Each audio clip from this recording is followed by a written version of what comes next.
श्री शिवाय नमस्तु भयम। दोस्तों, जैसा कि आप सभी लोग जानते हैं कि 22 मई 2026 यानी शुक्रवार को पड़ रही है पुरुषोत्तम महीने की ज्येष्ठ शुक्ल पक्ष दुर्गाष्टमी व्रत। और दोस्तों, ये वह तिथि है जो पुरुषोत्तम मास में पड़ने वाली सबसे बड़ी तिथि है, क्योंकि ये शुक्रवार के दिन पड़ रही है और इसका बहुत ही बड़ा और विशेष महत्व होता है।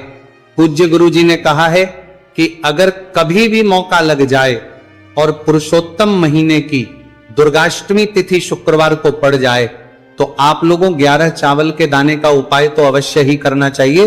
इन दोनों का संयोग बहुत ही कम आता है। इसी के साथ में गुरु जी ने अपने शिव पुराण कथा में बताया है कि इस दिन आपको 11 चावल दाने का उपाय तो आपको अवश्य ही करना चाहिए, क्योंकि ऐसा दिन पूरे साल में सिर्फ एक ही बार आता है। और दोस्तों, आप सभी लोग जानते हो कि शुक्रवार दुर्गाष्टमी तिथि का अगर सबसे बड़ा कोई उपाय है तो वह 11 चावल के दाने वाला उपाय है। तो दोस्तों, इस शुक्रवार दुर्गाष्टमी तिथि के दिन आप लोगों को इस 11 चावल दाने वाले उपाय को जरूर करना है। बहुत सारे लोग होंगे जिन लोगों ने इस उपाय को ना किया हो, मतलब पूरा साल निकल गया, उन्होंने किसी भी दिन इस 11 चावल के दाने वाले उपाय को ना किया हो। पर दोस्तों, आपके पास एक आखिरी मौका बचा हुआ है, जो कि 22 मई शुक्रवार दुर्गाष्टमी तिथि के दिन है। तो इस दिन आप लोगों को इस वाले उपाय को जरूर कर लेना है। भले ही आप पूरे महीने भर इस उपाय को ना किया हो, पर अगर आपने इस पुरुषोत्तम महीने की दुर्गाष्टमी तिथि के दिन अगर इस वाले उपाय को कर लिया तो आपको इस उपाय को करने का वह फल मिलेगा जिसकी आपने कभी कल्पना भी नहीं करी होगी। इसीलिए आप लोग इस वाले उपाय को एक बार जरूर कर लेना है, ताकि आप लोगों के हाथ से यह मौका ना जा सके और आपको इस उपाय को करने का फल मिल सके। दोस्तों, यह उपाय पंडित जी ने अपनी अभी की ही श्री शिव महापुराण की कथा में बताया है। जी, इस उपाय को आज हम आपको बहुत अच्छे से समझाने वाले हैं। इस वीडियो को देखने बाद इस उपाय को समझने के लिए आपको कोई और वीडियो को देखने की जरूरत नहीं पड़ेगी। तो चलिए दोस्तों, उपाय को शुरू करते हैं। देखिए, ये इस पुरुषोत्तम महीने के शुक्रवार दुर्गाष्टमी तिथि के दिन ये इतना खास होता है, इतना महत्वपूर्ण होता है देखा गया है। कभी कभी बड़े बड़े पूजा पाठ अनुष्ठान से जो मनोकामना पूर्ण नहीं होते, वो पुरुषोत्तम महीने के शुक्रवार दुर्गाष्टमी तिथि के दिन एक छोटे से उपाय करने से ही आपकी मनोकामना पूर्ण हो जाती है। और बहुत सारे लोग इस उपाय को किया भी है और उनको इस उपाय को करने का फल भी जरूर मिला है। अगर आप लोग भी इस उपाय को करना चाहते हैं तो आप इस उपाय को पहले अच्छे से समझ लेना, सुन लेना, उसके बाद करना। आपको इस उपाय का फल जरूर मिलेगा। और इस उपाय को कर लेने से आपके घर में चाहे किसी भी प्रकार की दुख और समस्या क्यों ना चल रही हो, आपको उसका कारण भी नहीं पता है कि भाई ये समस्या किसका कारण से चल रही है, उसका भी कुछ कारण हो सकता है, जैसे पितृदोष हो सकता है या किसी भी तरह का मंगल दोष भी हो सकता है। तो इस दिन आप लोगों को ये वाला उपाय कर लेना है। ये एक ऐसा उपाय है जिस उपाय को अगर किसी विशेष दिन पर किया जाए तो भाई उस विशेष दिन का जो है वह तो हमें मिलता ही मिलता है, पर हमने उस दिन पर इस उपाय को किया है तो हमें उससे भी बड़ा फल मिलता है, और फल बहुत जल्दी मिलता है, वो अगर पली पर कली पर, क्योंकि आप इस उपाय को बहुत ही बड़े और विशेष पर कर रहे हो। तो चलिए अब उपाय के बारे में बात करते हैं, लेकिन उससे पहले आप लोगों को यह जानना आवश्यक है कि आखिर यह उपाय किस समय करना है, किसको करना है और कैसे करना है। तो चलिए हम आगे आपको वीडियो में एक करके बता देते हैं। लेकिन उससे पहले अगर आप लोग हमारे चैनल पर पहली बार आए हैं या फिर मेरी आवाज आज पहली बार सुन रहे हैं तो सब्सक्राइब जरूर कर लेना, और इस वीडियो को करके कमेंट बॉक्स में श्री शिवाय नमस्तु भयम ओम नमः शिवाय जरूर टाइप कर देना। तो दोस्तों, इस 11 चावल के दाने वाले उपाय को हमें इस शुक्रवार दुर्गाष्टमी तिथि के दिन कैसे करना है, किसको करना है, किस समय करना है और कहां पर करना है, ये सारे सवालों के जवाब आपको इस वीडियो में मिल जाएंगे। और जो ये वीडियो देखेगा भाई, उसको 11 चावल के दाने वाला उपाय जरूर करना चाहिए, क्योंकि इस दिन एक चावल के दाने का बहुत ही बड़ा और विशेष महत्व होता है। और जब बात आ जाए 11 चावल के दाने की, तो ये सोने पर सुहागा वाली बात हो जाती है और ये एक बहुत ही बड़ा उपाय हो जाता है इस शुक्रवार दुर्गाष्टमी तिथि का। तो अब दोस्तों, इस 11 चावल के दाने वाले उपाय को आखिर करना किसको है, सबसे पहले हम लोग वो बात जान लेते हैं। तो देखो, घर की जो बड़ी माताएं बहनें होती हैं, उन माताओं बहनों में से कोई भी एक बड़ी माता बहन इस वाले उपाय कर सकती है। और दोस्तों, अगर आप चाहे तो अपने घर में से सभी सदस्यों को भी इस उपाय को करवा सकते हैं। अगर किसी व्यक्ति की खुद की कोई मनोकामना है, खुद की कोई दुख और परेशानी है जो कि वो अपने लिए ही करना चाहता है, इस वाले उपाय को तो वो खुद अपने लिए भी कर सकता है। बाकी अगर कोई घर में से ऐसा है जो कि अपने पूरे घर परिवार की सुख और शांति के लिए ये वाला उपाय करना चाहता है, तो भाई वो भी कर सकता है, उसमें भी कोई दिक्कत वाली नहीं है। कहने का मतलब यह है कि इस उपाय को हर एक सदस्य भी कर सकता है और पूरे घर परिवार के सदस्य के लिए घर की बड़ी माताओं बहनों में से कोई एक माता बहन भी कर सकती है। माताएं बहनें अगर घर में उपस्थित ना हो या वो ये वाला उपाय ना कर पा रही हो, तो फिर घर का कोई बड़ा सदस्य भी इस 11 चावल के दाने वाले उपाय को कर सकता है, चाहे फिर वो पुरुष ही क्यों ना हो, उसमें कोई भी दिक्कत वाली बात नहीं है। अब दोस्तों, इस 3 बल के दाने वाले उपाय को हमें करना कहां पर है? हमें इसे शिव जी के मंदिर में जाकर करना है। बहुत सारे लोग प्रश्न करते हैं हर एक उपाय को करते समय, क्या हम इस उपाय को घर पर कर सकते हैं? तो इस वाले उपाय को आप घर पर नहीं कर सकते हो। इस वाले उपाय को करने के लिए आपको शिव जी के मंदिर ही जाना पड़ेगा। उसके बाद में दोस्तों जो अगला प्रश्न निकल कर आता है वह यह आता है इस उपाय को लेकर कि आखिर इस उपाय को हमें किस समय करना है, सुबह के समय करना है कि शाम के समय करना है? तो देखो, इस वाले उपाय को आप लोग सुबह के समय भी कर सकते हो और शाम के समय प्रदोष काल में भी कर सकते हो। अब अगर आप पूछो कि भाई सब सबसे उत्तम समय कौन सा रहेगा इस 31 चावल के दाने वाले उपाय को करने का, तो हम आपसे बस यही कहेंगे कि इस उपाय को आप सुबह के समय करेंगे तो ज्यादा बेहतर होगा।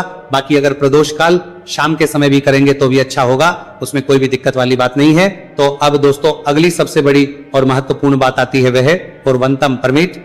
ये आती है कि सुबह अगर हम उपाय को करेंगे तो हमें कितने बजे से लेकर कितने बजे तक के बीच में करना है, और शाम के समय प्रदोष काल में करेंगे तो हमें कितने बजे से लेकर कितने बजे के बीच में करना है। तो देखो, सुबह जितनी जल्दी हो सके आप उपाय को करने की कोशिश करना। बाकी अगर किसी कारणवश लेट भी हो जाओ थी, देर भी हो जाए, तो 10 या 11 बजे तक भी आप उपाय कर लेना, पर 12 बजे से ज्यादा देरी ना हो, ठीक है? इस बात का ध्यान रखना। उसके बाद में दोस्तों अगर शाम के समय प्रदोष काल की बात करें, प्रदोष काल का जो समय है होता है वो शाम के 6 बजे से शुरू हो जाता है।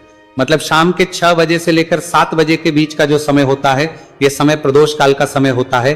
पर अभी जो मौसम चल रहा है, इस मौसम में जो है शाम बहुत देरी से होती है, तो आप इस उपाय को 7 बजे से होती है या 8 बजे के बीच में भी कर सकते हो। मतलब शाम के 6 बजे से 8 बजे के बीच में आप कभी भी इस वाले उपाय को कर सकते हो, उसमें कोई भी दिक्कत वाली बात नहीं है। अब दोस्तों यहां पर इस उपाय को लेकर एक और सबसे बड़ी बात यह निकल कर आती है कि इस 11 चावल के दानों को हमें लेना कहां से होता है, और हमें इस उपाय को करने के साथ में क्या और कुछ भी सामग्री ऐसी होती है जो शिव जी के मंदिर लेकर जानी पड़ रहती है।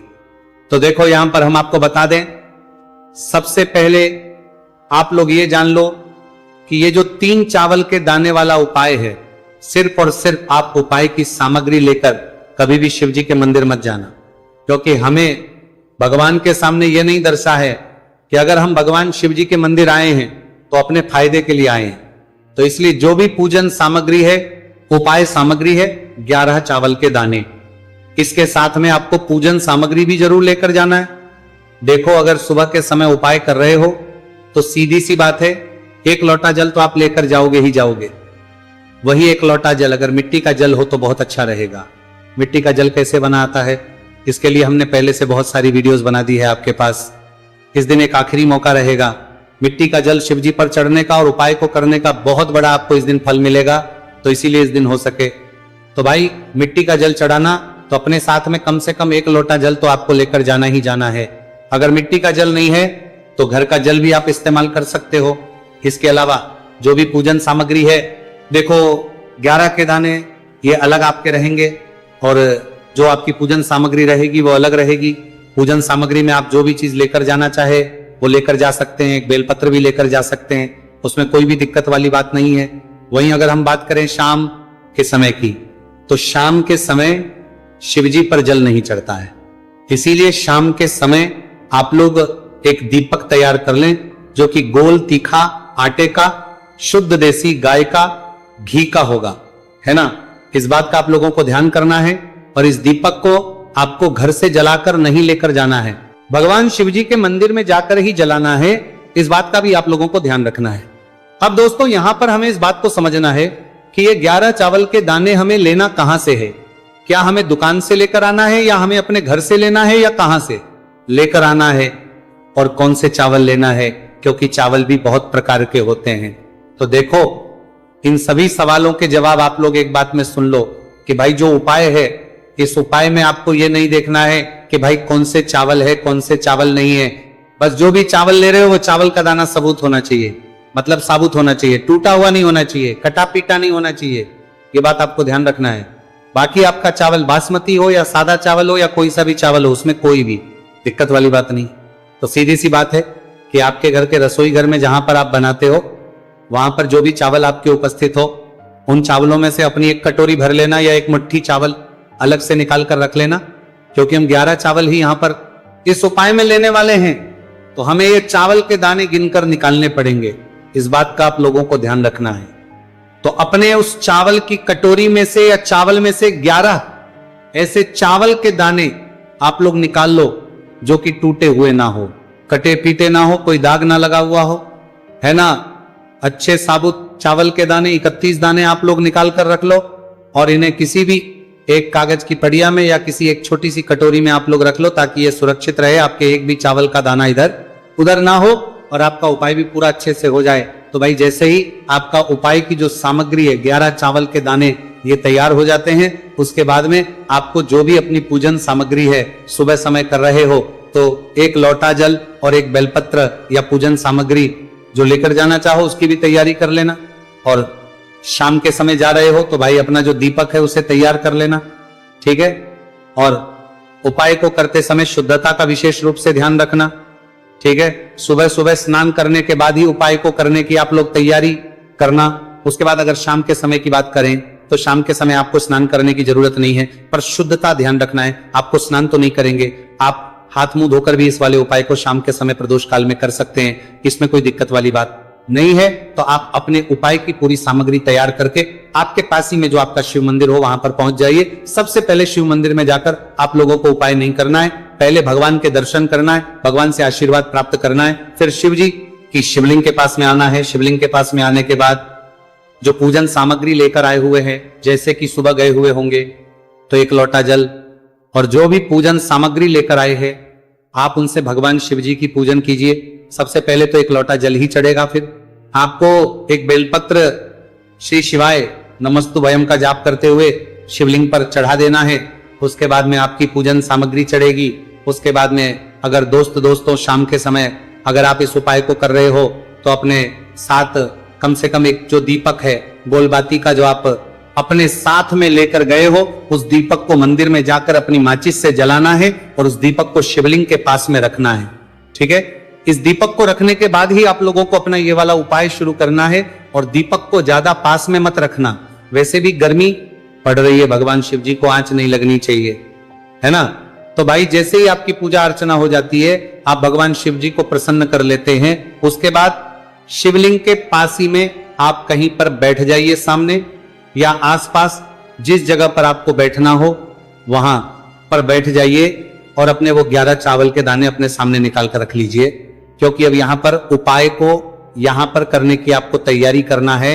और इस तरीके से जब आप उपाय करेंगे, पूजन सामग्री करने के बाद, पूजन अर्चना करने के बाद, तो आपको उपाय का फल बहुत जल्दी और बहुत होकर मिलेगा।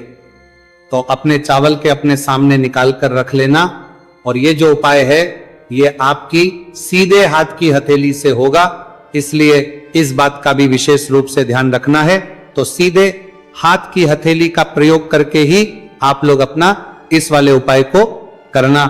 अपने सामने जो भी आपके कागज की पुड़िया है उसको खोल कर रख लो, या कटोरी है तो भाई उसे अपने सामने रख लो और अपने वो 11 चावल के दाने निकाल लो, ठीक है। उसके बाद में दोस्तों अब आपको क्या करना है कि शिवलिंग आपके सामने होगी, तो आपने वो 11 चावल के दाने एक एक करके जहां पर आपने बेलपत्र चढ़ाए हैं आपको शिवजी के शिवलिंग के ऊपर चढ़ाना है। कहां पर चढ़ाना है? शिवलिंग के ऊपर चढ़ाना है, और कहीं पर भी नहीं चढ़ाना है आपको अपने हथेली से, तो शिवलिंग के ऊपर चढ़ाना है। भले ही फिर वो अपने आप जलाधारी पर गिर जाए, ये मतलब वहीं पर गिर जाए, उसमें कोई दिक्कत वाली बात नहीं है, पर आप चढ़ाओ शिवलिंग के ऊपर। तो आपको क्या करना है, अपना पहला चावल का दाना उठाना है, श्री शिवाय नमस्तु भयम बोलना है और शिवलिंग पर चढ़ देना है। इसी तरीके दूसरा चावल का दाना उठा है, शिवलिंग पर चढ़ना है और मंत्र बोल देना है, और फिर तीसरा चावल का दाना उठाना है, श्री शिवाय नमस्तु भयम बोलना है और चढ़ देना है।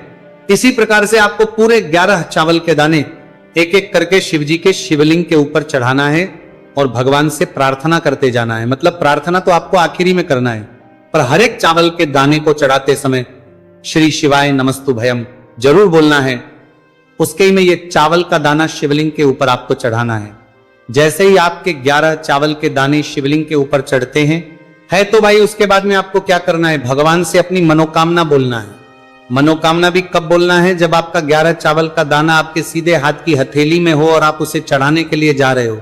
श्री शिवाय नमस्तु भयम बोलकर उस आखिरी चावल के दाने को शिवलिंग के ऊपर चढ़ा देना, भगवान से फिर अपनी वो मनोकामना बोल देना जिस मनोकामना के लिए आप लोग अपना ये वाला उपाय कर रहे हो, जिस भी दुख और परेशानी के लिए आप लोग अपना ये वाला उपाय कर रहे हो। उसके बाद में जैसे ही आप अपनी मनोकामना बोल देते हो, आपका ये वाला उपाय पूरा हो जाता है। पर दोस्तों, उपाय को करने के बाद आप लोगों को 2 मिनट भगवान शिव जी के मंत्र का जाप जरूर करना है, और मंत्र का जाप करने के बाद भगवान से एक और बार करना है अपनी मनोकामना के लिए या अपनी जो भी दुख और परेशानी है उसके लिए। इसके बाद में आप लोग भगवान को देखकर, भगवान से प्रार्थना करके, उनसे आशीर्वाद लेकर वहां से उठ सकते हैं और अपने घर पर जा सकते हैं। बस दोस्तों, यहां पर यह वाला उपाय पूरा हो जाता है।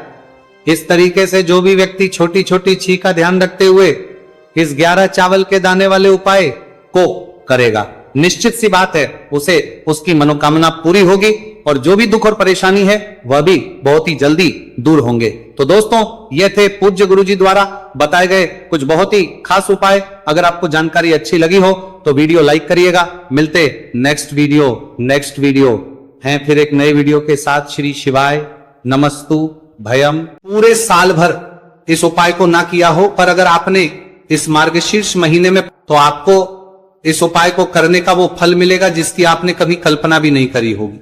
इसीलिए इस हल्दी दीपक वाले उपाय को एक बार जरूर कर लेना, ताकि आप लोगों के हाथ से यह मौका ना जा सके और आपको इस उपाय को करने का फल मिल सके। दोस्तों, ये उपाय पंडित जी ने अपनी अभी की ही शिव महापुराण की कथा में बताया है, जो इस उपाय को आज हम आपको बहुत अच्छे से समझाने वाले हैं। इस वीडियो को देखने के बाद इस उपाय को समझने के लिए आपको कोई और वीडियो को देखने की जरूरत नहीं पड़ेगी।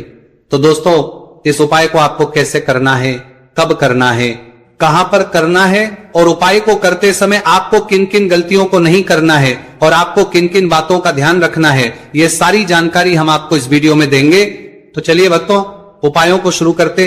अगर आप भी चाहते हैं कि महादेव जी का आशीर्वाद आप पर सदैव बना रहे, तो वीडियो को लाइक करें, चैनल को सब्सक्राइब करें और कमेंट बॉक्स में हर हर महादेव जरूर लिखें। तो दोस्तों, यह थे पूज्य गुरुजी द्वारा बताए गए कुछ बहुत ही खास उपाय।